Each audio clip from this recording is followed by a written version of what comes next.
ask you a couple questions, Get the yellow banner right in back of the Ellsworth. What's going on here today?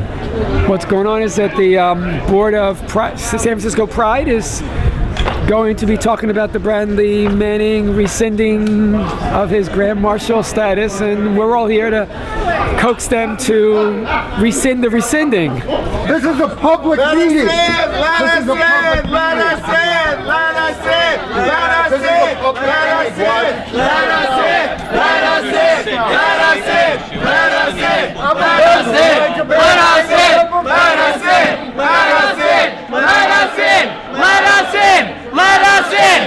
us in.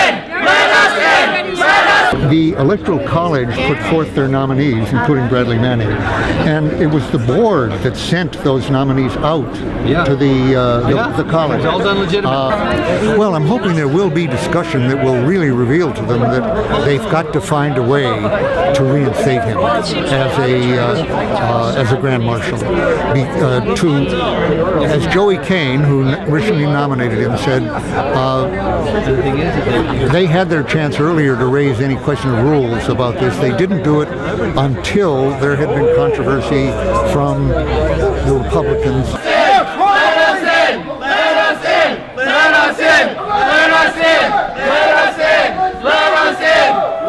I'm concerned that the process wasn't done in such a way that if there was going to be a degree of controversy that would be a problem, the whole idea would never have gotten out of the planning committee in the first place. Right. Now it's not only an affront to Manning, an affront to the people who are supportive of Manning, but really, frankly, also concerns me about the reputation of Pride.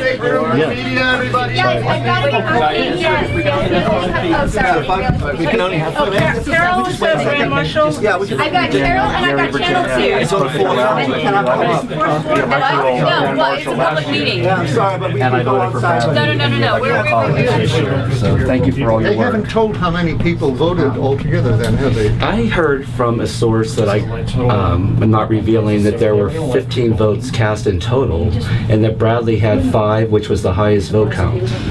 They issued a statement at 5 p.m. It basically says, oh, oops, guess what? He doesn't qualify because only local people can be nominated by the former Grand Marshals as a Grand Marshal. But why didn't they say that back when he was first nominated by Joey Kane? Hi, I actually wanted to, let me get some forms for you. We have an agenda and our pink break policy statement. No cameras inside the room, please. It doesn't matter. It doesn't matter. No cameras. Because you say so. Because you say so. But why is there no cameras? My name's Rick UBAR. Okay. I've been in there to take Sir, photos. you got to leave your camera down. I've been. I'm not in there. What is this? No press. This is not in there. We're not allowing photography in the room. That's the process that the board is determined for tonight's meeting. Oh, yes. I'm sorry. So can we... Well, I've been up there several times over the years, for I don't know how many years, 10 years perhaps. They've hired myself and another photographer to photograph the parade. So I was expecting, to be a lively meeting, but certainly to be able to go in and photograph it like I'd done in the past. But not the case. Earl Plant, their new executive director, was in front along with one of their hired security, as he told me on the elevator going down, refused to let any cameras into the room, and we had to leave. Well, I went into the Pride board meeting. I was the only one let into the meeting because they kept the other activists outside in the hallway. They started the meeting with only me on the inside. They conducted the meeting for about 10 minutes, and then they let other people into the meeting, and these folks said, how did you start the meeting without us on the inside? And the board started over again, and they said, no, we are going to start public comment with those who are in the room, and you're only going to have 1 minute. Hi Dan, could you tell me what happened up there? I can hardly speak. I'm really quite disgusted with the procedure up there. The idea that 1 minute was to be allowed when I really didn't feel that I could say what I needed to say in 1 minute. All I had time to say was that the statement implying in their official statement Bradley Manning had put troops in harm's way was slanderous, defamatory, and false. Wow. To realize that we had only seconds to take a position on this. What do you think about barring the press from the public? Well, that's disgusting. It's simply disgusting. And the fact that they wouldn't allow more than a couple dozen people in the room or have a larger room on an issue like this is disgusting. I introduced myself and said, I have a simple message. The queer chickens have come home to roost.